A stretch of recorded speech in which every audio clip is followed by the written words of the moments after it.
Բարի երեկո սիրելի հայրենակիցներ, Կենտրոն հեռուստաընկերության եթերում իմ հեղինակային հաղորդումն է եւ այսօր սիրով մեր տաղավար եմ հրավիրել քաղաքական վերլուծաբան Արամ Սաֆարյանին, շնորհակալություն պարոն Սաֆարյան իմ հրավերը ընդունելու համար եւ տնտեսագիտության դոկտոր պրոֆեսոր Թաթուլ Մանասերյանին, շնորհակալություն պարոն Մանասերյան իմ հրավերը ընդունելու համար։ Եվ այսպես հարգելի գործընկերներ, մենք տեսնում ենք, որ ուրեմն Իրանում եւ Իրանի շուրջը այս տարածաշրջանում սահմանակից մեր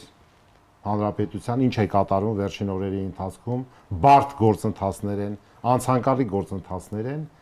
եւ ըստ էության դա Իսրայել, Իրանի Իսլամական Հանրապետություն կամ Միացյալ Նահանգներ Իրան հարաբերություններից դուրս է եկել եւ արդեն տարածաշրջանի 10-12 ուրեմն երկրի շրջանակներում երկրների տեղի ունենում ռազմական գործողություններ մենք դեռևս մանրակրկիտ դա քննարկենք, որտեղ այսօրվա իմ առաջարկած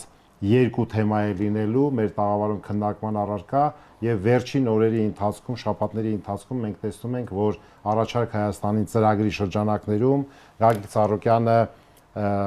այսպես թեզեր է առաջ քաշում, որ պլատֆորմներ են ձևավորում,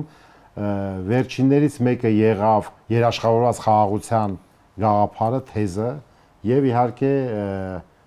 երկու օր առաջ նաեւ առաջ քաշվեց ներքին համերաշխության թեզը, բնականաբար դա իր շարունակությունն է ունենալու։ Ես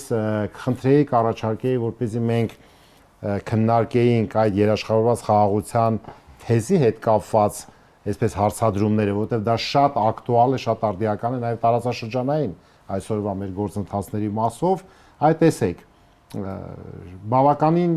այսպես մեծ այսպես էնտուզիազմով, ոգևորությամբ իշխանականները առաջ են քաշում, որ տեսեք ու գնում են ժողովրդի հետ հանդիպում են, որ արդեն խաղաղություն է, ժողովուրդը անվտանգային հարցերով չի հետաքրքրվում, հետաքրքրվում է թոշակներով, հետաքրքրվում է բիզնեսի խնդիրներով եւ այլ հարցերով։ Առաջինը ուզում եմ հարց ուղղեմ պարոն Մանասերյան, ձեզ ինչ եք կարծում այդ երաշխավորված խաղաղությունը, որտեղ թեզը առաջ է քաշվել, որ թղթի վրայով պետքա գրված չլինի, որ ասենք, այլ պետքա լինի բավականին փաստարկված հիմքեր այդ կայուն եւ երաշխավորված խաղաղությունը ունենալու համար, իսկ այդ առումով ես ասեմ, որ նաեւ դրվում է տնտեսական անվտանգության խնդիրը, չկորցնել ԵԱՏՄ-ի այդ հարաբերությունները եւ այդ շուկաները, դուք շատ ավելի լավ գիտեք, թե շուկաների ծավալը ինչպիսին է եւ ինչ հեռանկար է, հարաբերություններ Չինաստանի հետ, հարաբերություններ արդեն նույն ԵՄ-ի եւ Միացյալ Նահանգների հետ եւ ընդհանուր առմամբ նաեւ տարածաշրջանային մեր հարևան երկրների հետ։ Այս առումով ինչպես դուք կմեկնաբանեք կամ ինչ կարծիքի եք խաղաղության հետ կապված երաշխիքների, իրական երաշխիքների ձևավորման առումով, խնդրեմ։ Նախ շնորհակալություն հրավերի համար, հետեւյալը կուզենայի նշել, որ ընդհանրապես խաղաղությունը ինքը շատ լավ եզրույթ է, բայց ես կողմնակից եմ, որ խաղաղություն լինի մեր մտքում, հոգում եւ ներքին խաղաղությունը հատկապես շատ կարեւոր է։ Ինքը հետևանք է, եթե թույլ կտաք, անվտանգության։ Եթե մեզ հաջողվի ապահովել անվտանգություն, դարձյալ եւ ներքին եւ արտաքին անվտանգություն։ Դրան հասնելու համար, ինչու եմ սա շեշտում այս եզրույթը, որովհետեւ ցանկացած երկրի ղեկավար, այդ թվում Հայաստանի Հանրապետության ղեկավարները, երբ երթմնակալության արարողության ժամանակ ժողովրդին խոստումներ են տալիս, երկու բան են ասում. անվտանգություն եւ զարգացում։ Նրանք չեն ասում խաղաղություն եւ զարգացում։ Ուզում եմ սա ուղղակի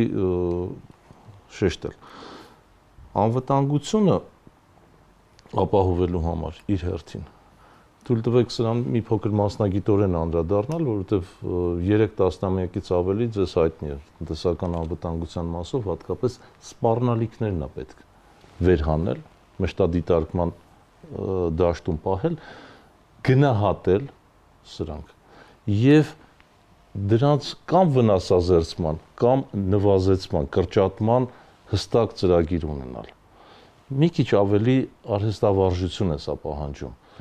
որի արդյունքում, որքանով որ մենք ավելի հմուտ կլինենք եւ հետեւողական կլինենք, կարող ենք գալ անվտանգության այնպիսի իրավիճակի, որը խաղաղություն կբերի քաղաքացիներին։ Եվ շատ ճիշտ նկատեցիք, որ տարածաշրջանային զարգացումներից պետք է բխեցնենք, այլևս այդ մեկուսացված կարգավիճակներով գտնվող երկրները չեն կարողանում, ինչպես կյանքը ցույց է տալիս հենց այսօր իրենք չեն կարողանում ապահովել իրենց անվտանգությունը, որքան էլ զորավոր դաշնակից ունենան, եւ դա չի կարող տեղի ունենալ։ Եվ ուրեմն այս պարագայում շատ լավ կլինի քայլ առ քայլ եւ արժանապատիվ ձևով գնալ տարածաշրջանային անվտանգության ճարտարապետության ուրվագծերին։ Եթե սա մեզ կհաջողվի, ապա երաշխավորված կունենանք նաև խաղաղություն։ Շատ բարի, պարոն Մանասերյան, շնորհակալություն։ Պարոն Սաֆարյան, տեսեք, երաշխավորված խաղաղություն։ Նախ ով պետք է տա այդ երաշխիքները, դա կոնկրետ անպայման պետք է երաշխավոր ունենաս, թե հենց ինքդ պետք է այդ երաշխավորը դու լինես ինքդ քո համար, բայց բնականաբար այսօրվա արագ փոփոխվող աշխարհում ու փոփոխությունները այնքան արագ են, որ արդեն մենք քիչ հետո կանդրադառնանք Իրանի հետ կապված այս գործընթացներին եւ անսպասելի իրադարձություններ կարող են փոփոխվող եւ անսպասելի իրադարձությունների, որը մենք էլ չգիտենք թե ինչա կատարվելու, որևէ մեկը որևէ բանից ապահովագրված չէ, եւ երբ որ մենք ասում ենք երաշխավորված խաղաղություն, դա նշանակում է գոնե մոտ տեսանելի ապագայում, գոնե դու երաշխիք ունենաս, որ անվտանգության որոշակի ռեժիմ ա լինելու։ Անսահման եւ դուք նաեւ լինելով նաեւ երկար տարիների փորձառություն նաեւ դիվանագիտական ոլորտում, ասպարեզում, այդ թվում Իրանում եք աշխատել, ես եթե չեմ սխալվում։ Մերսի, այո։ Հա, դա այսպես եւ տարբեր ոլորտներում ես պետք է ասեմ ձեր տեսանկյունից դուք ինչպես եք տեսնում այդ երաշխավորված խաղաղության այսպես փաստը ինչպիսին է։ Կարող է հանկարծ ինչ որ ասենք ձևավորվել է երաշխավորված խաղաղություն, կամ այսօր մենք շատերը ասում են այսօրվա խաղաղությունը ինքը պատրանքային խաղաղություն է, հանկարծ մեկ էլ անսպասելի շատ բարդ գործընթացներ տեղի ունեն։ Ես պետք է ասեմ շատ հաջող ձևակերպում է այդ երաշխավորված խաղաղություն արտահայտությունը եզրը, բայց ինքը անպայման բացել է ուզում, որովհետև եթե չի բացվում, մնում է հարցական, մեզնից ինչն է կախված, ինչը մեզնից կախված չի։ Մենք պետք է ամաչենք նրանից, որ Հայաստանը Հարավային Կովկասի տարածաշրջանում ամենափոքր, ամենահամեստ տնտեսություն ունեցող եւ ամենափոքրատիպ բնակչություն ունեցող տարածքում ամենափոքր երկիրն է։ Եվ անցան այն ժամանակները, երբ հայության հոտ զանգվածներ ապրում էին մեր հարևան պետություններում, եւ դա բոլորը իրար հետ ստեղծում էր մի հայկական աշխարհ, որի մեջտեղում ուրեմն հայահոց Հայաստանի Հանրապետությունն է։ Այդ ժամանակները փոխվել են, շատ ավելի համեստ են այսօր մեր տարածաշրջանային ռեսուրսներն ու հնարավորությունները, եւ ես կարծում եմ, որ երբ որ մենք ասում ենք երաշխավորված խաղաղություն, առաջի հերթին պետք է նկատի ունենանք մեր Հայաստանի Հանրապետության այնպիսի դիրքավորումը, որը որ ճիշտ հաշվարկի արդյունք կլինի, մինիմիզացված, նվազագույնի հաշված կլինեն սպառնալիքներն ու ռիսկերը, ու մենք կկարողանանք այս սիտուացիայում, այս ռեսուրսը ունենալով ստանանք մաքսիմալ օգուտներ։ Ինչն է մեր մաքսիմալ օգուտը։ Տնտեսությանը ես անհարմար եմ զգում տնտեսագիտության դոկտոր պրոֆեսորների մեջ նստած ուրեմն երկար տնտեսագիտական դատողությունները, բայց մի անվերապահ ճշմարտություն ասեմ, որ բոլորին էլ հասկանալի է։ Մեր խնդիրն է տնտեսության մեջ չկորցնել այն ինչ որ հիմա մենք ունենք եւ աշխատել մի բան էլ ավել ունենալ։ Ուրեմն հյուսիսում մենք ունենք Եվրասիական տնտեսական միություն, որի մեջ մնալու պարագայում 11 տարում 13 անգամ մեր արտահանման ծավալները աճել են եւ մենք այսօր ունենք համախառը ներքին արդյունքի ցուցանիշներ, որ մոտավորապես խոսում են եվրոպական այնպիսի երկրներ, ինչպիսիք է Ալբանիան, Հյուսիսային Մակեդոնիան, Կոսովոն, դրանց հետ, իսկ դրանք գիտեք 30 թվին տեխնացու են եվրոպական միություն մտնելու։ Ուրեմն մյուս կողմից մենք շատ լավ հասկանում ենք, որ մեզ դիվերսիֆիկացիա է պետք, մենք մյուսների հետ էլ հարաբերություն ունենանք, որտեղ աշխարհում ամեն ինչ կարող է փոխվի։ Այսօր այնպիսի турբուլենտություն, այնպիսի անհարմար զարգացումներ են գլոբալ համաշխարհային կարգերով, որ այնինչ կարելի է ուժեղներին թույլերին չի կարելի։ Իսկ ուժեղները թելադրում են մի օրակարգ, որտեղ գնալով սեղմվում է անվտանգության եւ խաղաղության եւ կայունության օղակը, զսպողակը։ Մենք կարողանանք մեզ խելոք ու ճիշտ պահենք եւ հաղթահարենք այս ժամանակավոր դժվարությունը, որտեղ անպայման իրար մեջ ուժեղները շուտ ուշ պայմանավորվելու են, երբ որ իրենց նոր աշխարհակարգը թելադրեն աշխարհին եւ ստանան իրանց ուզածը, նրանք սահմանելու են խաղի նոր կանոններ, որի մենք պետք է կարողանանք տեղավորվել։ Հիմա մեզ պետք է մինչեւ նոր այդ խաղի կանոնները ունենալը գլուխ անենք եւ չխորտակվենք։ Շատ ճիշտ հարցադրում է, բանան ասերյան գլուխ անել եւ չխորտակվել։ Շատ հետաքրքիր հարցադրում արեց պարոն Սաֆարյանը։ Ես նայում եի մի այսպես հաղորդում, որ ուղղակի այսպես Facebook-ով բերես նայեցի, որտեղ դուք մասնակցում եք օրեր առաջ եւ այնտեղ այսպես հիմնական խնդիրը այն էր, որ մի կողմից իշխանության ներկայացուցիչները ուզում էին այսպես ներկայացնել, թե ինչքան է աճել մեր համախառներքին արդյունքը, այդ ցուցանիշները ինչքան են աճել տնտեսական աճը, ոնց որ պարոն Սաֆարյանը ասեց, Եվրասիական տնտեսական միությունում գտնվելու պայմաններում ասեցիք, 13 անգամ մեր արտահանումը աճել է։ Բայց ես մի ուրիշ չխորտակվելու մասով մի բան պետք է ասեմ։ 25 թվականին մեր արտահանումը իջել է 36%-ով, չնայած որտեղ ոսկի եւ ադամանդներ չեն վերարտահանել։ Այսինքն տեսակ որ անսպասելի իրադարձություններ են եւ 24% էլ ներմուծում։ Այո, 23.5% էլ ներմուծումն է, չէ, լավ, հիմա չեմ ուզում կենտրոնանալ դրա վրա, լայն առումով, հարգելի գործընկերներ, աշխարհում ես սրա մասին նախորդիվ էլ ասել եմ, ուրեմն վերջին, ուրեմն այսպես 15 տարիների ընթացքում, եթե նայենք համաշխարհային համախառներքին արդյունքը 65-70 տրիլիոն դոլարից 25 թվականին աշխարհի հնան դարել է 117 տրիլիոն։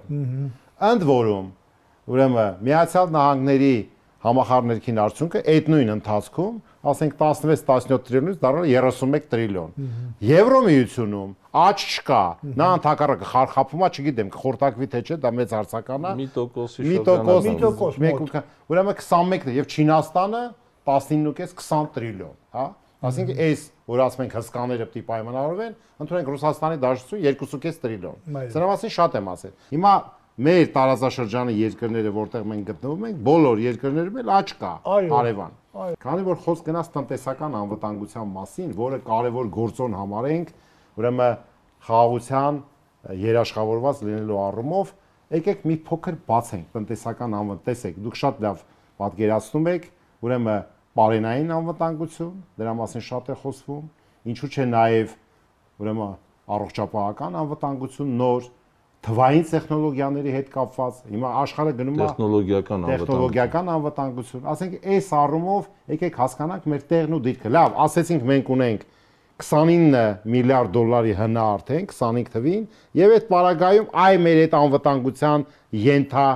թեմաները, ենթաճու ինչ վիճակում է գտնվում։ Այդ դինամիկ փոփոխությունների մեջ փոքր կամ փոքրաթիվ բնակչություն ունեցող կոմպակտ տնտեսություն ունեցող երկրները իմ կարծիքով ունեն մի շատ կարևոր խնդիր։ Նախ հստակ ձևակերպեն իրենց ազգային շահը, որը բացակայում է, ուղղեք ինձ, եթե ես սխալվում եմ, իրենց զարգացման տեսլականը, եւ այս քաոտիկ իրավիճակում փոքր երկրները ամենամեծ շահողները կլինեն, եթե հստակ պատկերացնեն ինչ ունեն եւ իրենց ռեսուրսներն էլ սթափ գնահատեն ու կարողանան այս խառնաշփոթի մեջ վերադիրքավորվել։ Ահա, ոնց որ պարոն ներողություն Սաֆարյանը ասեց, որ ուժեղները մի քիչ ուժ կպայմանավորվեն, անպայման կպայմանավորվեն։ Եվ սա բավարար է մեզ համար բավարար է մեր նման կամ մեզ հետ համադրելի վիճակում գտնվող երկրների հետ պայմանավորվել առաջընթացը այն շահերով, որոնք ներդաշնակ կլինեն, օրինակ Վրաստանի հետ։ Մենք ակամա դաշնակից լինելով բարեկամ կենացներից այն կողմ չենք անցնում։ Այստեղ շատ լուրջ վերլուծություն է պետք։ Մենք գաղափար չունենք անգամ Իրանը միջև պատերազմը ինչ ճյուղեր էր զարգանում։ Լավ, էներգետիկ հեքիաթները դնենք մի կողմի վրա կամ ոչ հեքիաթները։ Բայց այնտեղ կան տեխնոլոգիաներ, որոնք շատ խաղաղ պայմաններին են առնչվում։ Ուզում եմ շեշտել, փակ տնտեսություն ունեցող Իրանը ունի 7-ից ավելի արդեն հիմա ավելանում են ազատ տնտեսական գոտիներ։ Սա լրջագույն վերլուծության առարկա է, ուսումնասիրության առարկա է։ Գիտությունը տիեզերական հետազոտությունները մենք տեղյակ ենք դրանից, ոչ։ Այսինքն մեզ համագործակցության դաշտը միայն էներգետիկան չի, որտեղ կան բավական լուրջ Իդեպ պարոն Մանասարյան կներեք, ես հիշեցի, որ վերջին 20-25 տարիների ընթացքում պարոն Սաֆարյան բոլորս էլ սերնդակիցներ են կհիշենք, հիշում եք, որ sense մի բան կար, բայց հաստոցները թալանեցին, տարան երկրից, սարքավորները հանեցին, ջարդոնի Ուրեմն հիմնականում դա գնում էր Իրանի Իսլամական Հանրապետություն, մասամբ Պակիստան ընդեղից, եւ այդ ամբողջ հաստոցային պարկը, որ գնում էր Իրան, իրանք տանում են վերապրոֆիլավորում, ուրեմն այս ՉՊՈ-ներ կոչեցյալ թվային կառավարման, ուրեմն սարքերը տեղադրում այդ հաստոցների վրա եւ այն ինչ որ դուք ասում եք, այդ գնացած սովետական տարիների եւ գերջշգրիտ դրանք հիմք հանդիսացան, բազա հանդիսացան այնտեղ, որպեսզի այդ արդյունաբերական ենթաճյուղերը հետագայում զարգանան։ Ինժեներական միտքը, էներգետիկները Հայաստանից դա գաղտնիք չէ, բայց մենք պիտի շարունակականություն ապահովենք, որպեսզի մեր մրցակցային դիրքերը չթուլանան, այլ ավելանան։ Բարեբախտաբար ունենք այդպիսի դիրքեր։ Եվ հիմա նոր ձևավորված է համահայկական հասարակական դաշինքը մասնագիտական մոտեցում է սրան ուզում ցուցաբերել։ Կարևորը նա է, որ մեր հիմնական նպատակը քաղաքական դաշտում նոր մշակույթ ձևավորել, այն խնդիրները, որոնք իշխանությունը թերանում է արհեստավարժության դեֆիցիտի պայմաններում, մենք քաղաքական երանգները մի պահ մի կողմ դնենք, չնայած դրանք էլ կարևոր են, բայց առարկայական ասենք, որ ինչ այլընտրանք կարելի առաջարկել ի վերջո, որովհետև մարդիկ շվարել են, սպառնալիքներ որևէ ծրագրի մեջ չի դրված, որ թվում է թե ծրագիրը գրեցին բավարար է, մեծ մասամբ թող ներվի ինձ ասել copy paste-ով, պարադիգմի փոփոխություն, եթե հարցնեք հեղինակներին, իսկ որ պարադիգմից ուր եք գնում, այս պարադիգմը գոնե պետք է հասկանալ։ Այդ վերափոխման, այո, վերափոխման վեկտորը ուր եք տանում, որևէ ծրագիր, կարծում եմ կհամաձայնեք, պետք է ունենա ռիսկերի գնահատում։ Չի կարող անարգել, այսպես անխոչնդոտ գնա առաջ։ Եթե դա մենք գնահատում ենք, դա արդեն մոտենում ենք տնտեսական անվտանգությանը։ Շատ բարի, պարոն Սաֆարյան, դուք ուզում եք արձագանքի։ Ես մի փոքր բան եմ ուզում ասեմ, չի հակասում բոլորովին խոսակցությանը, որ ինձ հարցնեք գլխավոր խնդիրներից մեկը երկրի առաջ որն է, ես կասեմ հունիսի 7-ի խորհրդարանական ընտրություններից հետո մեր երկրում մի քանի բան կա, որ պիտի շատ կարևոր արվի։ Դեմքով պիտի շրջվեն դեպի տարածաշրջանային ինտեգրացիա։ Եվ մեր ժողովրդի համար դա պիտի լինի հասկանալի ու տապանցիկ։ Մինչև մենք հարավային Կովկասի ներսում չունենանք բաց սահմաններ, նորմալ առևտուր, նորմալ տեղաշարժի իրավունք, հարակից երկրների հետ խաղաղ ու առևտրի ու համագործակցության զարգացմանը միտված հարաբերություններ, մենք ստեղ երբեք լավ չենք ապրելու, որտեղ մենք ամենափոքրն ենք, մեր հաշվին են միշտ լուծելու իրանց հարցերը, եւ սրա գայթակղությունը շատ մեծ է։ Մենք ասում ենք հյուսիս-հարավ ճանապարհ, մեզ ասում են անցնում է Ադրբեջանով։ Մենք ասում ենք արևելք-արևմուտք ճանապարհ, ասում են մինիմում Վրաստանով անցնում է։ Կուզեք դուք էլ տեղավորվեք, չէ, առանց դեզ էլ կանենք։ Գլոբալ ծրագրեր կան, որոնք որ 10, 20, 30 տարի առաջ մի աչքով էին նայվում, մի իրողությունների պայմաններում։ Այսօր գլոբալ տրանսֆորմացիաների, փոխատեղումների պայմաններում նոր աչքով պիտի նայվեն։ Ու երբ որ մենք նոր աչքով նայենք այս իրողություններին, կտեսնենք, որ մեր ժողովուրդը ունի բացառիկ հմտություններ առևտուր անելու, ծառայություններ մատուցելու, օգնելու, օջակցելու, համագործակցելու, հազարամյա ավանդույթներ կան մշակված այս բնական առավելությունները, մրցակցային առավելությունները կյանքում իրագործելու համար համատեղելու եւ դա համատեղելու ամեն ինչի է։ Շատ կարևոր բաներ է ասում պարոն Սաֆարյանը։ Ուրեմն տեսեք, այսինքն այն ինչ որ հարյուրամյակների ընթացքում եւ վերջի տասնամյակների ընթացքում միսոարյուն է ստացել եւ փորձառության է ենթարկվել հմտությունները եւ կարողությունները մեր ժողովրդի գենետիկայի տաղանդի եւ այլն ստեղծել պայմաններ, որ ոչ թե դրանք մեռնեն, այսպես տարբեր գաղափարական վերափոխումների, չգիտեմ, այսպես ինքնության ազգային ինքնությունը կասկածի տակ դնելու եւ այլ այդ ամեն ինչի մեջ, այլ հակառակը պայման ստեղծել, որ այդ տաղանդը կարողանա իրացվի, բայց հաշվի առնելով, որ այսօր աշխարհում տեխնոլոգիական, ինչպես ասեցինք, վերափոխումների դար, այսինքն այսօրվա երիտասարդը կամ ուսանողը եւ ասենք թե 40 տարվա, դա տարբեր մարդիկ են։ Եվ մենք չպետք է անենց անենք, քանի որ մենք էլ եմ ասում, նույն փուլի, նույն սերնդի մարդ, որ մենք ուզում ենք մեր երիտասարդների մեջ տեսնենք թե մեր աչքերով թե ինչ է, կամ նույն երեխաների մեջ կամ դրանք տարբեր են։ Մենք պետք է փորձենք հասկանանք իրանց եւ տեսնենք, որ այս նոր մարդը, որը որ պետք է այդ հմտությունն ու կարողությունը փոխանցենք իրան, այդ փոխանցման ոնց որ պարադի, մենք պետք է կարողանանք փոխանցենք ու պայման ստեղծենք, որ այդ լավ որակները վերցնեն եւ իրականություն դարձնենք։ Հիմա գալով մեր տարածաշրջանի խնդիրներին, ամենակարևոր բանը կարող եք չհամաձայնվել իմ հետ։ Այնուամենայնիվ Տրամպը, Միացյալ Նահանգների նախագահան, այս փուլում կարճաժամկետում ցույց տվեց, որ աշխարհը միաբևեռ է։ Կարող եք չհամաձայնել, բայց ինքը ցույց տվեց, որևէ մեկը կողմ չի, չէ՞, այս ամեն ինչին։ Իսրայել, Միացյալ Նահանգներ, որոշակի պայմանավորվածություններ։ Այո, բայց տեսեք, Չինաստան, Ռուսաստանի Դաշնություն, Եվրոմիություն, այսպես հավաքական, օրինակ ամերիկյան դիվանագիտությունը ներողություն եմ խնդրում, նախապես շատ հմուտ քաղաքականություն վարեց։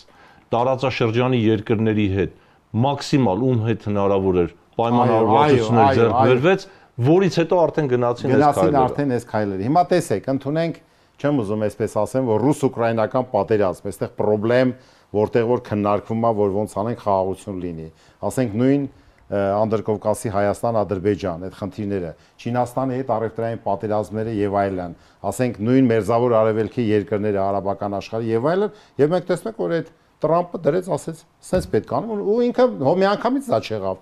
Արդեն մի ամիս կամ ամսուկես դրա մասին խոսում են, չէ՞, բանակցում են եւ եկան, ասինքն դրան նախորդեց, ասենք Վենեսուելայում Մադուրոյի տեսանք ինչ եղավ, Կուբան այսօր էներգետիկ շրջափակման մեջ է եւ բարձ չի թե որ երկրները կարող է այդ շարքում գնան։ Հիմա մենք, քանի որ դա մեր սահմանի են կողմն է, ասենք մի քանի կիլոմետր են կողմ, մենք պետք է հասկանանք, հարգելի գործընկերներ։ Կարծում եմ, իմ կարծիքն է, որ սա կարճաժամկետ չի լինելու, որևէ կերպ կարճաժամկետ չի կարող լինել, բայց հիմա մենք արդեն քննարկենք, թե այս հակամարտության արդյունքում, որտեղ 10-12 երկիր ներքաշված են եւ պարզ չի թե էլի 10-12 երկիր կավելանան, կներքաշվեն թե չէ, ինչ ենք մենք սպասում, ինչ է կատարվում, պարոն Մանասարյան։ Այն ինչ Հայաստանի Հանրապետությանը այսօր բացառիկ հնարավորություն է ստեղծում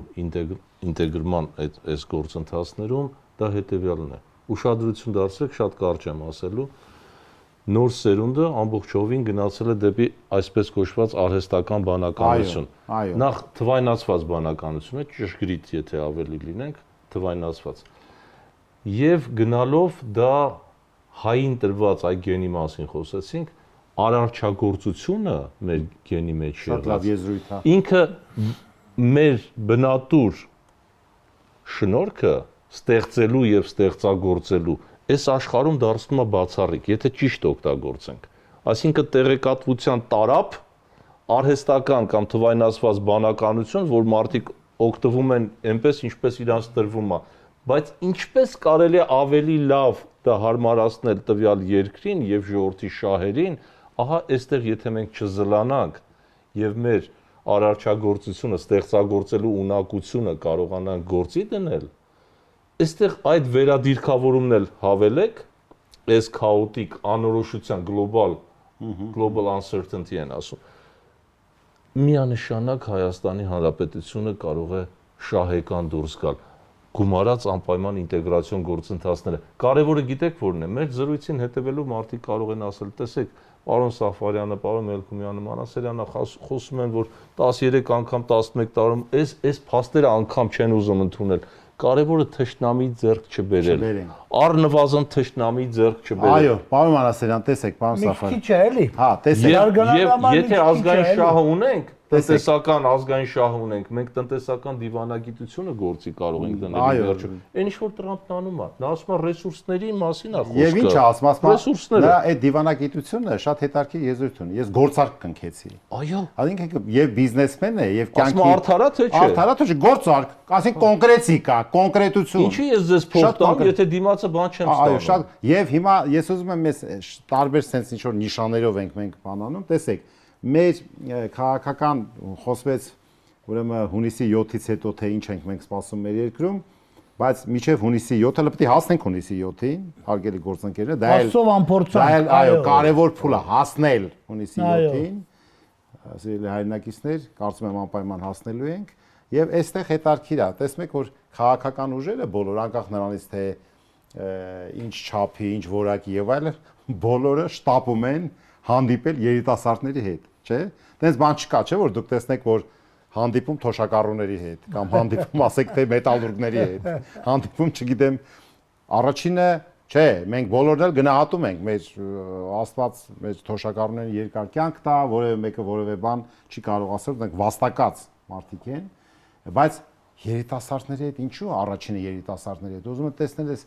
ապագան, այս մոտակա ապագան երիտասարդը ինչ է մտածում, ոնց է մտածում եւ ինչ է անելու, ինչ վարկագիծա դրսևորելու, բայց հետ գալով հարգելի գործընկերներ Իրանում տեղի ունեցող գործընթացներին ես կխնդրեի, որ մենք գնահատական տանք այս փուլում, պարոն Սաֆարյան, ինչ է կատարվում եւ ինչ սպասումներ կան։ Գիտեք, շնորհակալ եմ, որ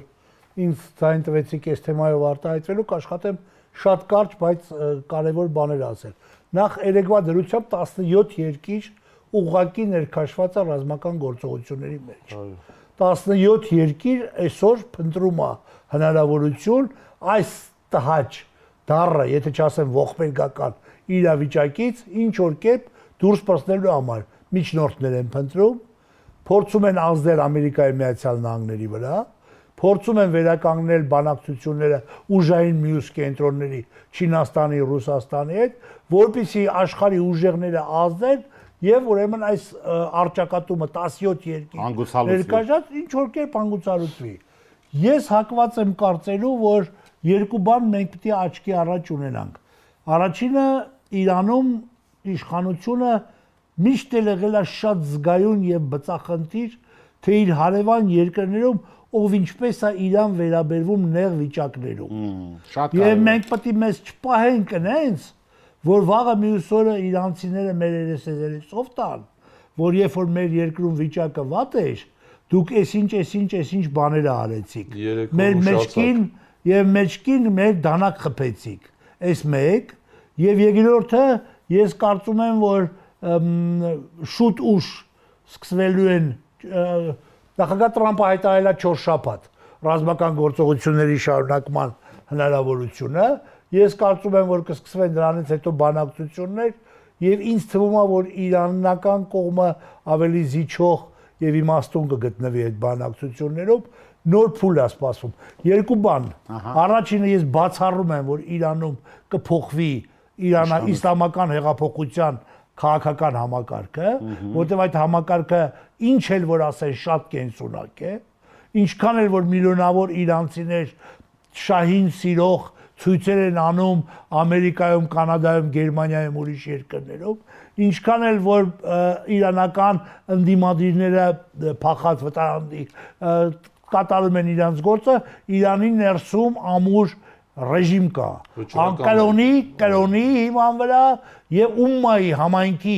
իսլամական համայնքի միասնության վրա հիմնված ռեժիմ կա։ Ուրեմն այս ռեժիմը կարող է թեթևորեն բարեփոխվել, բայց մնալու է, չի փոխվելու։ Մեկ եւ երկրորդը Իրանը անպայման արտաքին աշխարհի վերաբերվող հարցերում դառնալու է ավելի ճկուն։ Եվ քանի որ դառնալու է ավելի ճկուն, ես այստեղ հրավիրում եմ մեր իշխանությունների, քաղաքական ընդդիմության եւ բիզնես համայնքի ուշադրությունը այն բանին, որ երբ որ սկսվեն բանակցությունները արգելամիջոցները մասնակի հանելու վերաբերյալ, պատրաստ լինել նրան, որ այդ մտնող գումարները հոսեն ոչ միայն ուրիշ կողմեր, այլ նաև դառնան հայ-իրանական համագործակցության առիթներ, որովհետև ես կարծում եմ, որ անցյալ տարի մենք ունեցանք հնարավորություն Իրանի նախագահի այցի կապակցությամբ հաշվարկելու հայ-իրանական առևտրի ընդհանուր ծավալը, այդ ծավալը այս տարվա ցուցանիշով մոտավորապես $800 միլիոն էր, եւ խնդիր կար, որ շատ ռեալ է, նույնիսկ սանկցիաների պայմաններով առևտուրը անցկացնել միլիարդից, իսկ ես կասեմ ձեզ շատ ավելի, եթե արգելամիջոցները հանվեն։ Եթե արգելամիջոցները հանվեն, մենք սկսենք համագործակցել պրոգրեսիվ տեխնոլոգիաների ոլորտում, ինչպիսիք են թվային տեխնոլոգիաները, ինչպիսիք է ինժեներական գործը, ճշգրիտ մեքենաշինությունը, իսկ այդտեղ արդեն ուրիշ թվեր են խոսում, եւ դա զարգացման ուրիշ մակարդակ է։ Իրանը օրը իմ տեղեկություններով արտադրում է 400 երկիր մակարդակի հրթիռ։ Սա հնարավորություն է տալու նրան երկար ժամանակ պատերազմի մեջ մնալ։ Եվ դա արվել է գիտակցաբար դրա համար, որպեսզի, ասեմ, ինչպես ասեմ, իսլամական հեղափոխության ողնաշարը չկոդրվի։ Հիմա դա մենակ ես չէ, որ գիտեմ, բոլորը գիտեն, որ դա այդպես է, եւ իրենց հաշվարկներն էլ կառուցում են նրա վրա, որ չլինի թե այս հակամարտությունը, որը մինչեւ հիմա կետային, թիրախային, միայն իրանց վերաբերող առաջնորդների եւ ղեկավարների դեմ էր արվում, վերածվի ազգակործան, աղետալի մի բանի։ Հանգուցյալ Ժիրինովսկին դեռ 7 տարի առաջ, 8 տարի առաջ ասում էր, որ եթե վտարանդիները հոսեն Իրանից, դրանք 3 երկիր դադարի գոյություն ունենալ՝ Վրաստանը, Ադրբեջանը եւ Հայաստանը, բայց դա կարող է լինել միայն միջուկային սպառնալիքի պայմաններում։ Որովհետեւ եթե չլինի միջուկային ռմբակոծություն, Իրանը, ինչպես ասել է մեր գիտնականներից մեկը, այն ժողովուրդն է, որը 3000 տարի պետություն է ունեցել եւ վեսկի նման չի, որ մոտակա 3000 տարում էլ կորցնելու է այդ պետությունը եւ պետք է ելնել դրանից։ Շատ բարի, պարոն Սաֆարյան, շատ դիպուկ գնահատականներ եւ մեկնաբանություններ եք տալիս եւ ես հիշեցի Վլադիմիր Վոլֆովիչ Ժիրինովսկուն, որի հետ մի քանի անգամ գոնե առիթ եմ ունեցել շփվելու, իսկապես մարգարեական եւ անընդհատ Facebook-ը բերում է այդ տեսանյութերը, թե ինչ գնահատականներ են տալիս։ Պարոն Մանասերյան, պարոն Սաֆարյան նշեց 800 միլիոնի մասին, եթե չեմ սխալվում, Իրանի Իսլամական Հանրապետությունը Հայաստանի 6-րդ առևտրային գործընկերն է եւ ռեզերվներ այստեղ շատ կան եւ այսպես ընդունված է ասել, որ Իրանի հետ մեր բարեկամական հարաբերությունների որակը այսպես չի անպատասխանում առևտրաշրջանառության ծավալին, կարելի է շատ ավելի մեծ լինել, որովհետեւ այստեղ շատ ուրեմն ռեզերվներ, պայմաններ կան, Իրանը նաև ազատ առևտրի պայմանագիր է կնքել Եվրասիական տնտեսական միության։ Շատ համեստ հաշվարկ է, շատ մեղմ ասած։ Հիմա ինչ եմ ասում։ Արգելամիջոցներով թելադրված։ Այո, թելադրված։ Տեսեք, հիմա հաշվարկենք որոշակի ռիսկեր։ Նախ մի փոքր, պարոն Մանասերյան, դուք եք հետևում գործընթացներին։ Ես էլ եմ համաձայն պարոն Սաֆարյանի հետ, որ ուրեմն իսլամական պետության քաղաքական համակարգի փոփոխություն առայժմ չի կարելի սպասել, որովհետև այդպիսի փոփոխություն կարող է լինել միայն այն դեպքում, երբ որ լինի ցամաքային ներխուժում։ Ուրեմն 92 միլիոն բնակչություն, 1.2 որը չի լինի։ 1.2 միլիոն քառակուսի կիլոմետր տարածք, սա ոչ Վենեսուելան է, ոչ չգիտեմ Կուբան է, ոչ էլ որևէ բան, եւ սահմանակից երկրները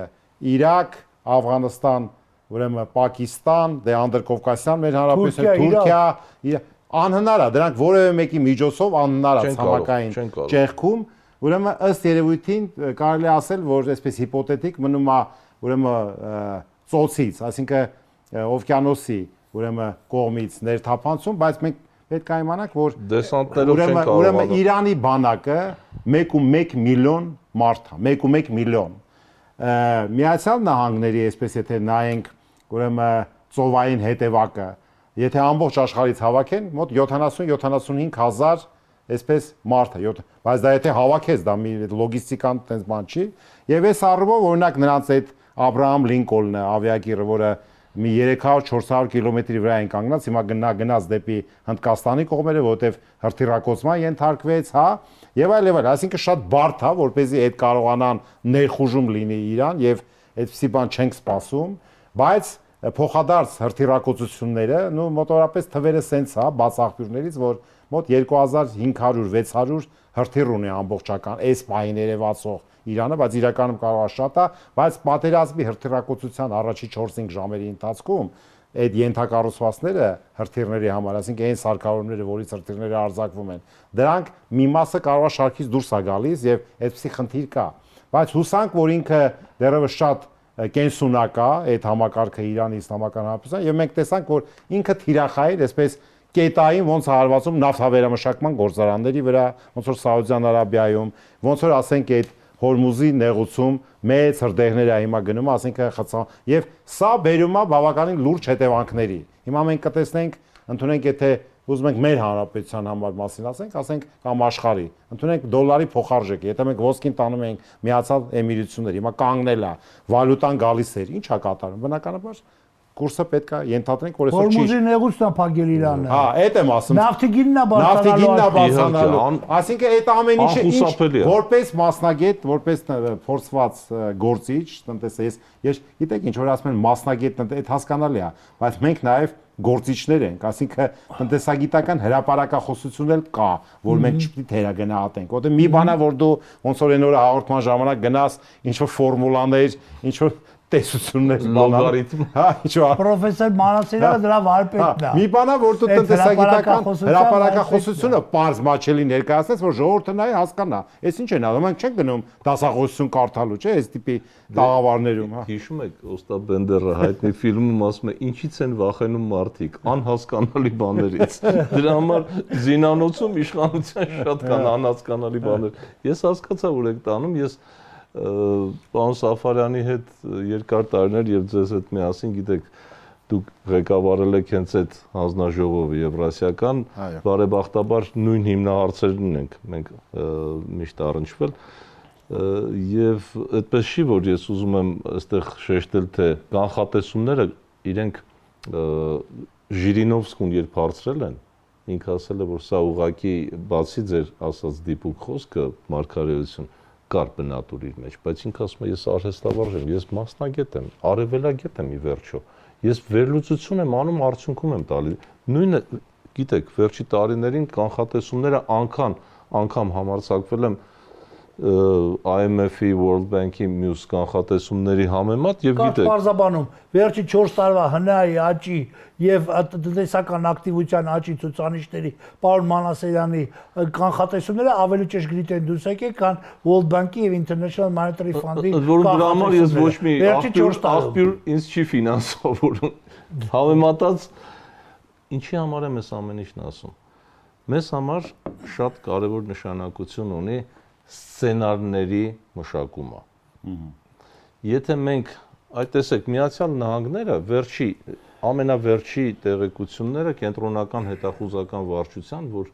խորհուրդ չի տրվում ներկայիս կառավարությանը Միացյալ Նահանգների չափից շատ ռեսուրսներ կենտրոնացնել այստեղ, որովհետև սպասելի էր այն դիմադրողականությունը, վճռականությունը, որ ցուցաբերեց Իրանը հազարամյակների քաղաքակրթության երկրի հետ այդքան բարձունակ սցենարներ չեն կարող աշխատել։ Ինչ վերաբերում է Հայաստանի Հանրապետությանը, մենք պետք է կառուցենք սցենարներ։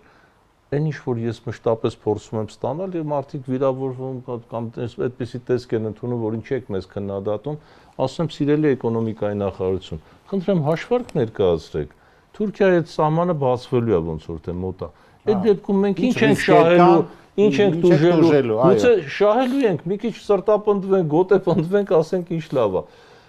Սցենարները բազմաթիվ են, որ կարող է տեղի ունենալ։ Լավ ելք մեր հարևանի պես հակամարտության, զինված հակամարտության, երկարատև, որը վատ ելք է, ավելի սրում իրավիճակի, Ադրբեջանի հետ խաղաղության այս բանակցությունների երկարաձգում, չեմ ուզում ասել տապալում, Վրաստանի հետ ավելի ջերմ հարաբերություններ, որոնք մեզ բազմաթիվ այլ հնարավորություն։ Այսինքն այս սցենարներով մենք պիտի զբաղվենք, թե չպիտի զբաղվենք։ Եվ եթե հատկապես հարափոփող այս տարածաշրջանում մենք դա չարեցինք, մենք չենք կարող ասել, հիշում եք մի 2 տարի առաջ, երբ իշխանություններին ասացին, որ փոխարժեքը փոխվել է, կտրուկ է փոխվել։ Ինչ կարող եք ասել, ասացին մեզ մի 2 շաբաթ ժամանակ տվեք, այդպես չի։ Արագ դինամիկ փոփոխվող աշխարհում դուք պետք է ունենաք զինանոցում եւ նայեք որ սցենարին մոտ եք դուք այսօր։ Ես դրա կողմնակիցն եմ եւ մենք հատկապես հայերս, որ եւ ներուժ ունենք, եւ հնարավորություն ենք, բայց որպես կանոն բազմաթիվ գործոնների ազդեցության տակ դրանք չեն աշխատում կամ մսխվում են, կամ վնասվում ենք, կամ մեր նույն սփյուռքի մասնագիտական կարողությունից ավելի շատ օգտվում են հետ խորհրդային անգամ երկրները, ոչ Հայաստանը, Դա խոսում է այն մասին, որ մենք սցենարներ դեռ չենք կարող կառուցել։ Այո, այդ գործելավոճը, պարոն Մանասերյան, պարոն Սաֆարյան, ոնց որ թե գոնե տեսանելի չէ, գոնե մասնագիտական հանդրույթի համար, քանի որ խոսեցինք Իրանի, պարոն Սաֆարյանն էլ տնտեսության առանձնահատկությունների մասին, նրա ներուժի մասին, մի բան պետք է մեր հերոստատիտողը իմանա, իհարկե Աստված մի արասցե, որ տենց ինչ որ իրավիճակ կարող առաջանա, երևի շատերը չգիտեն, որ Հայաստանի Հանրապետության էլեկտրաէներգետիկական համակարգը ամբողջապես փոխկապակցված է, սինխրոնիզացված է Իրանի։ Եվ եթե այնտեղ նույնիսկ տատանումներ ա լինում, տատանվի մեծ տատանումներ, Հայաստանի մեծ մասում, ուրեմն էլեկտրականությունը կանջատվի, հա, այսինքն դա ոչ Վրաստանի հետ, ոչ այլ երկրի հետ։ Մենք փոխկապակցված ենք Իրանի էներգոհամակարգի հետ։ Իդեպ կներեք, տնտեսական աճի 9.2 բավական զգալի մասը դա հենց էլեկտրաէներգիայի արտահանման շնորհիվ է եկել, որովհետեւ մենք պետք է իմանանք, որ մենք վերջի տարիներին ինչի հաշվին է դա տեղի վերջի ուրեմն 7-8 տարիների ընթացքում մենք միջինը արտադրում ենք տարեկան 7 միլիարդ կիլովատժամ, իսկ վերջի մի 2 տարում արդեն 10 միլիարդից ավել է։ Եվ այդ 10 միլիարդը իսկ մեր սպառումը էներգետիկական էլեկտրաէներգիայի շատ չի փոխվել, շատ փոքր է ավելացել, եւ մենք հասկանում ենք, որ մենք այստեղ գործոն ենք մեր Հայաստանում էներգետիկան, հատկապես ատոմակայանի մասին է խոսքս գնում, բավականին լուրջ գործոն է, այսօր իհարկե մեր ժամանակը չի բավարարի, մենք անդրադառնանք դրան հատուկ քննարկում եւ Իրանի մասին խոսելիս պետք է մենք իմանանք, որ նաեւ ժամանակի ընթացքում նա լրջագույն արտադրական պոտենցիալ ունի, MAPNA ընկերությունը, որը Թեհրանից մոտավորապես մի 300 կիլոմետր տարածության վրա է, ամեն ինչ արտադրում է էլեկտրաէներգետիկական համակարգի, ամեն ինչ, ամբողջ տեսական ունի, ասինքն որը եկել է հենց ձեր ասած արգելամիջոցների կիրառման արդյունքում, ինքը գնացել է այսպես կոչված ավտարգիայի, ասինքն ինքն է ուրեմն բաֆ երկիր լինելու եւ կենտրոնացել են սեփական ռեսուրսներ ավելի արդյունավետ ինքը բավականին ներմուծման փոխարինում եւ այո, ներմուծման փոխարինում եւ իհարկե բնականաբար գազ, նավթ, որտեւ այդ Հորմուզի նեղուցով ուրեմն անցնում է աշխարհի ուրեմն նավթային ռեսուրսների օրական 20%-ը եւ ուրեմն սեղված, հեղուկացված գազի 30%-ը։ Դա դրանից ավել ռազմավարական նշանակություն ունեցող այլ դուք դժվար լրջագույն ազդեցություն է, այսինքն մենք գալիս ենք, որ այդ հրթիռակոծությունները, որ մենք նայում ենք, բնականաբար կան ցավոք սրտի զոհեր կան, քաղաքացիական օբյեկտների մենք տեսանք հիվանդանոցի վրա, աղջիկների դպրոցի վրա, լրջագույն ցավալի երևույթներ են, բայց սրանց զուգահեռ այդ հրթիռների հետևում կամ հրթիռներից հետո մենք պետք է տեսնենք այն տնտեսական եւ սոցիալական փոփոխությունները, ազդեցությունները, որը շատ կտրուկ է լինելու աշխարհի տարբեր այդ թվում ուժային կենտրոնները, որտեղ այդ նավթի բանի մեծ մասը գնում էր դեպի Չինաստան, ասինքն այդ եւ երկրորդ տեսեք, ստեղ մենք ես ուզում եմ մեր հերոստատիտողներն էլ իմանա, թե ոչ մեկ ոչի բանից երաշխավորված չի, որ ասենք մի օր մեր երկրում Աստված մի արածի ինչ որ մի բան, որտեղ մոտիկ ենք։ Հիմա երկրորդը պատկերացրեք, որ ավիրվում են, ռմբակոծվում են տարբեր քաղաքներ, մարդիկ կորցնում են իրենց բիզնեսները, հետաքրքրությունն է կորում, ասինքն բիզնեսազուրկ անհեռանկար միջավայր է դառնում, միջև պիտի վերականգնվի։ Էդ էլ պետք իջնենք դեպի մարդու մակարդակ, քաղաքացու մակարդակ, տեսնենք, առողջությունն է կորցնում, հաշմանդամությունն են ձեռք բերում, բնակարաններն են կորցնում, բիզնեսներն են, սոցիալական խնդիրներ, նույնը գազայում։ Այ եթե ժամանակին ամբողջ աշխարհը ճիշտ արձագանքեր գազայում տեղի ունեցող այդ գործընթացներին, չէ լինի, մյուսը չէ։ Հիմա տեսեք, ասենք Դուբայ, չէ, ասենք բոլորս ասենք մտածում ենք ախպեր Դուբայում հրաշք երկիր է, բան 90 թվականից, որ թվականից սկսած 30-40 տարի ոչի բան չկա, ինչ եղավ։ Ամենաառաջնակարգ հյուրանոցին ռմբակոծեցին, հետո մյուսին ու կանգ է առնում, չէ։ Մի պահ կանգ է առնում, ուրեմն կապիտալները սիրում են որոշակիություն։ Կանգ առնում, սպասում են։ Նույն անգամ Միացյալ Նահանգներում ահաբեկչությունը սեպտեմբեր 11-ով էր սպասում։ Այսպեսի բաներ եւ հարգելի գործընկերներ, այս առումով ես նորից ուզում եմ հետ գամ մեր Հայաստանի Հանրապետության շահերի տեսանկյունից եւ մոտ ապագայի տեսանկյունից դիտարկենք մի կարևոր նորից այսպես թեզ, որ 2 օր առաջ Գագիկ Ծառուկյանը առաջ քաշեց, դա ներքին համերաշխության խնդիրն է։ Թվում է թե ներքին համերաշխություն, այստեղ սրա նորույթը ինչու՞մն է կայանում, բայց պետք է հասկանանք, որ այդ ներքին համերաշխության ապահովումը մարդկացից պահանջում է նաև ջանքեր եւ սովորույթներից հետ կանգնել։ Մենք ինչ ենք սովորել։ Վերջի տարիների մեր խոսույթը ի՞նչն է, արգելի գործընկերներ։ որ հայերին ատում են, մի մասը, բոլորը չպարզա։ Չեն հարգում, չեն սիրում, ատում են, սենց հակատ, նենց հա, ասենք այդ թվում հարևանային մակարդակով, այս ինչի մակարդակով։ Ընտանիքներում կիսվել են, ինչ որ բանի շուրջը, եղբայր, պետք չի մոռանալ, որ դուք հայեր եք առաջին հերթին, եւ այդ դա կոչվում է Հայաստանի Հանրապետությունի վերջո, ոչ թե ինչ որ ուրիշ անհասկանալի հանրապետություն, եւ այս պարագայում ինչ շատ հետաքրքիր է ձեր մոտեցումը։ Այդ ներքին համերաշխություն ունենալու հանգամանքը ոնց մենք կարողանանք դա ապահովենք, պարոն Սաֆարյան, եւ ինչ որակներ կա, որ մենք պետք է ասենք ժողովրդի լեզվով ասած թարգենք արդեն, տենց այդ մեր սովորություններին վերջ տանք, այլ ուրիշ ձևի ապրենք, ուրիշ բանով։ Հիմա եթե ես հետ գնամ դեպի խորհրդային միություն, այդ վերջի տարիները եւ այլն, բարձա որ կյանքի որակը չի ասի թե շատ լավ ա եղել, բայց ինչ որ մի կայունություն ա եղել, հանգստություն ա եղել, ամենադեպս տենց ա թվացել, որ տենց ա։ Հիմա մենք ինչ եղավ մեզ, որ մենք սկսեցինք իրար այսքան ատել կամ այսպես իրար, ոնց ասեմ, այսպես ասած, լավը չցանկանալ, ինչ եղավ մեզ հետ։ Մի կարճ մի բան եմ ուզում ասեմ, հայերս շատ լավ գիտենք մի կարգախոս, որին երբեք բաժակաճառից կողմ լուրջ չենք վերաբերվել։ Ասում է տարբերություն երկրորդական հարցերում եւ միասնություն գլխավոր հարցերում։ Սա ուժեղ ազգերի ապրելու բանաձևն է։ Ինչու մենք այսպեսին չենք, շատ բացատրություններ կան, բայց մենք պետք է հասկանանք, որ 2020 թվականի 44-օրյա պատերազմի պարտությունից եւ 23 թվականի սեպտեմբերին Լեռնային Ղարաբաղի հայ ժողովրդի տեղահանությունից, բռնագաղթից եւ Հայաստանում հաստատվելուց հետո մի բարոյահոգ հոգեբանական մթնոլորտ է ծավալված, որտեղ ոչ ոք չի ուզում այդ պարտությանը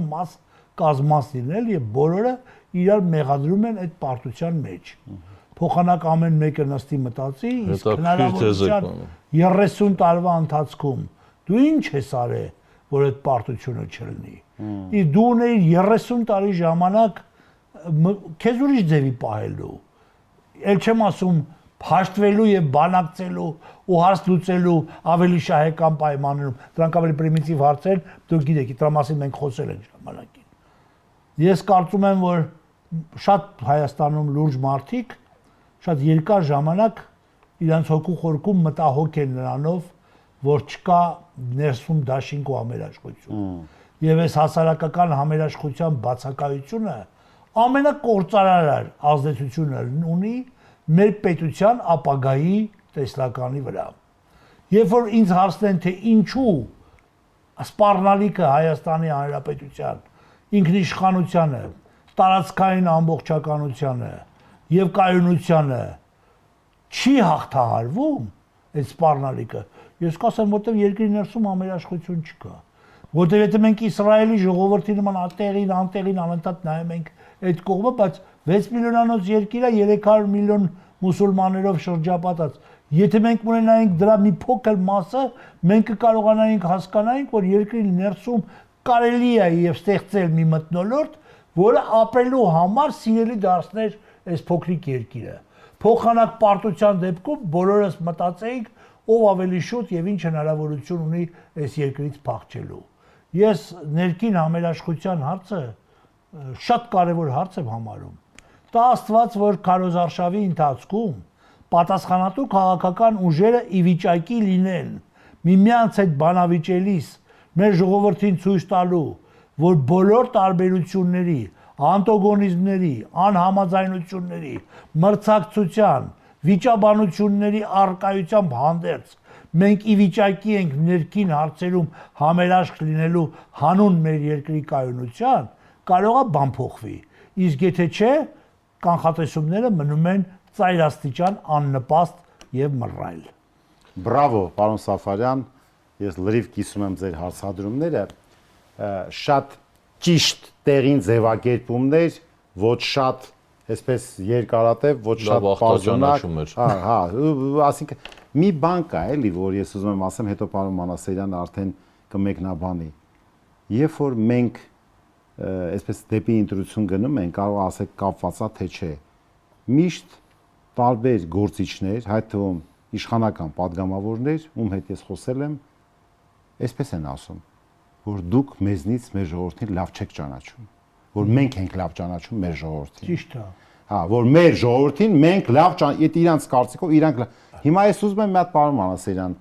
Ինչու՞մն է կայանում իրանց լավ ճանաչելը, այն որ ասում բայց երբեք ժողովրդին չի կարելի դատել, որովհետև ժողովրդի իմաստուն է։ Հիմա ի վերջո այն ժողովրդին, որ մենք ճանաչում էինք 10 տարի, 15 տարի, 7 տարի, 5 տարի առաջ, նույնն է, թե դրանք տարբեր ինչ որ տրանսֆորմացիաներ կան ի վերջո։ Պարոն Սաֆարյանը ինչ որ ասում է, պատասխանատվություն ոչ ոք չի ուզում ստանձնել, չի ուզում ասի, որ ես դրա տերն էի, դրա մասնակիցն էի, իմ մեղքով էլ է դա եղել, մեկս մյուսի ուսերին ենք փորձում դա բարթել։ Ես շատ կուզենայի, որ եթե ինձ այդպիսի առիթ տրվեր կամ երբևէ Աստված մեղք չհամարի, պատվիրաններին եւս մեկը ավելացնել մի դժգոհիր։ Մենք մուննաթի ազգ ենք դարձել։ Ուշադրություն դարձրեք, ինչքան ենք մենք դժգոհում օրվա ընթացքում։ Բոլորը մեղավոր են մեզնից բացի։ Ռուսը մեղավոր է, ամերիկացին մեղավոր է, թուրքը մեղավոր է, պարսիկը մեղավոր է, սա շնորհավորեց նրան մյուսին։ Դու ազգային շահ ունես, պետական շահ, որի շուրջ չափես մյուսներին։ Ազգային պետական շահ չունեցողը արևելքից, արևմուտքից եկող քամիներին, հյուսիսից, հարավից չի կարող դիմակալ, որտեղ ինքը չգիտի ինքը ինչ է ուզում, ինչ նախասիրություն ունի։ Սա դժբախտություն է։ Եթե թույլ կտաք, թող չստացվի, որ ես գովազդում եմ, բայց իրականում այդ ծանր մի լուծ ենք փորձել վերցնել վրա, որի մեջ բնականաբար դուք էլ կաք եւ մեր նման մտածող բոլոր հայորդիները։ Քաղաքացիական հասարակություն ըստ էության չկա, ոչ թե պառակտված է, գոյություն չունի, փշրվեց եւ պետք է խոստովանենք, որ միայն այս իշխանության պատճառով չէ, ինչ որ ախտեր կան, ինչի մասին մենք պիտի խոստովանենք։ Միգուցե այս տարիներին ուժ գնացավ, միգուցե մեր ախտերը բարձրացան վերև ավելի տեսանելի դարձան, բայց հիմա մենք ծանր մի այսպիսի գործ ենք վերցրել, դժվար է ասել, թե մի քանի օր կամ շաբաթ հետո ինչ կլինի, ոչ թե կոնսոլիդացիա, ոչ միայն համերաշխություն, որ օդ ու ջրի պես մեզ պետք է։ Ես ուզում եմ հասկանալ, օրինակ մեզ ինչն է բաժանում եղբայր զգալու իրար, հայ հային, ինչու պիտի մենք արհեստական խոչընդոտներ դնենք, այստեղից է սկսում, պարտադիր առաջնագիծ գնալ, որ սիրել զինակցի ասես, այ իրար հետ մենք զենք ենք վերցել, մենք հիմա առաջնագծում ենք, գոյաբանական առաջնագծում են գտնվում։ Եվ այդ ինչ որ ասում եմ, նորից եմ ասում, թող չդիտվի գովազդ, բայց համահայկական հասարակական դաշինքը դրա համար ձևավորվեց, որպեսզի եւ քաղաքացիական դիրքորոշում ունեցող մարդիկ իրար կողք գան, եւ նաեւ քաղաքական ուժերին հարթակ տրամադրվի, որտեւ եթե մի քաղաքական ուժը մյուսին ասում արի, ասում ինչի ես գամ քո մոտ, դու արի մոտ, իսկ երբ որ անկողմնակալ մեկը, որ մենք հավակնություն չունենք քաղաքականություն մտնելու, ձեր խոնար ծառան եւ բազմաթիվ մարդիկ ինչ չենք տեսել, շատ ներողություն։ Մեր համար շատ ավելի կարևոր է այդ համերաշխությունը ձևավորվի եւ իսկապես ուզում եմ այս լավ առիթը օգտագործել, շնորհակալ եմ, որ մենք կարողանանք այդ 6 սկզբունք կա ընդամենը, դրանք կարմիր գծեր են, ինչն է ընդունելի, ցանկացած հայորդի, ցանկացած կառույց, անհատ մարդ, եթե ընդունում է, որ դա սակարկման առարկա չի, պետականությունը, մյուս սկզբունքները, որ դրած են, միաբանման ճիշտ փուլն է, միգուցե մեզ պետքա ցավեցնեն կամ ընտրությունները ցույց տան, որ մեզ իսկապես շատ ծանր ռիսկի ենք մենք գնում, եթե չկարողանանք հավաքական ուժ ձևավորել։ Այստեղ ոչ թե անձի կամ խմբի խնդիր է, որ հաղթեն նրանց թե չէ, այստեղ քաղաքակրթական եւ որակի ընտրություն է, լուրջ արժեքների ընտրության խնդիրը, ոչ թե ազգային ժողովի։ Շատ բարի, շատ բարի։ Հարգելի գործընկերներ, մեր ժամանակը սպառվեց, ուզում շնորհակալություն հայտնեմ այս բարձրամակարդակ քննարկման համար։ Գիտեք ինչ, այնպես է ստացվում, որ արդեն 5 տարի շարունակ ես տաղավարում, ես վարում եմ այս հաղորդումը եւ բազմաթիվ ամենատարբեր ծայրահեղ դիրքորոշումների մարդիկ են այստեղ հյուր եղել եւ փորձել ենք միշտ տաղավարում որոշակի այսպես օբյեկտիվություն, որոշակի անաչառություն, մենք տեսնում ենք, թե ինչ է կատարում սոցիալական ցանցերում, ատելության խոսքը ոնց է սավառնում, անընդհատ ինչ որ մատնանշելու, ինչ որ բաներ անելու, ցավոք դա ինչ որ մի փուլ է, կարծում եմ, որ դա կանցնի, եւ սիրելի հերոստատիտողներ, հայրենակիցներ, ես հետեւյալն եմ ուզում ասեմ. իսկապես մեզ պետք է ներքին համերաշխություն։ Տեսեք, բանաձևը, ֆորմուլան, թե մենք ոնց ենք հասնելու այդ համերաշխությանը, դա բխում է մեր բոլորի շահերից։ Տենց չի, որ ներքին համերաշխությունը ինչ որ մեկի շահերից չի բխում, դա վնասակար է, ինչ որ մեկին օգտակար չի, ինչ որ մեկը իր դիրքերը զիջելու է դրա արդյունքում, ոչ, դա ընդհանուր շահերից է բխում, ուղղակի պետք է այդ շահերը շատ ճիշտ ձևակերպել, պետք է հասկանալ, որ անցած տարիների ձևակերպված մոտեցումներ եւ շահերը դրանք լրիվ տարբեր են, որտեղ այսօր մենք նոր իրողությունների իրավիճակում ենք ապրում, հա, հասկանում եք, նոր իրողությունների իրավիճակում։ Ես չեմ ուզում շատ դրամատիկ այսպես ներկայացնեմ, եթե 10 կիլոմետր, 15 կիլոմետր են կողմ սահմանից տեղի ունենում այն ինչ որ բոլորս տեսնում ենք, ելի եմ կրկնում, Աստված մի արասցե, որ այդ սահմանից այս կողմ անցնի, ոչ մեկի շահերից չի բխում, բայց եթե մենք ունենանք այդ ներքին կոնսենսուսը, գոնե մոտեցումների վերաբերյալ, պարոն Սաֆարյան շատ ճիշտ ասեց, 23 թվականի Արցախի էթնիկ զտումից հետո մարդկանց մեջ մի ինչ որ հոգեբանական բան է կոտրվել եւ մեզ պետք է նաեւ հոգեբանական սպառնալիքը հաղթահարենք։ Մենք մեր տներում, մեր ուղեղներում այդ հոգեբանական այդ վիճակը կա, այդ ստրեսը կա։ Մենք մեր բժիշկը չլնենք, մեզ բուժող չկա։ Մեզ բուժող չի, հա։ Մեզնից լավ ոչոք չի։ Ոչ մի չի։ Էնպես որ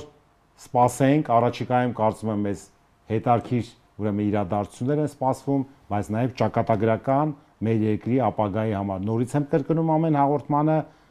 սիրելի քաղաքացի, դու պետքա գնաս ընտրության եւ հանեք ձեր մեջից են, որ դե ամեն ինչ որոշված է, գնամ որ ինչ անեմ, մեկա որոշված է։ Սա նշանակում է, որ դուք ձեր ապական չեք ուզում կերտեք եւ հետո չասեք թե այս ինչ եղավ, այն ոնց եղավ, բայ մայդ ինչ անելու, պետքա վերջ տանք դրան, իսկ մենք կհատիպենք հաջորդ շաբաթ։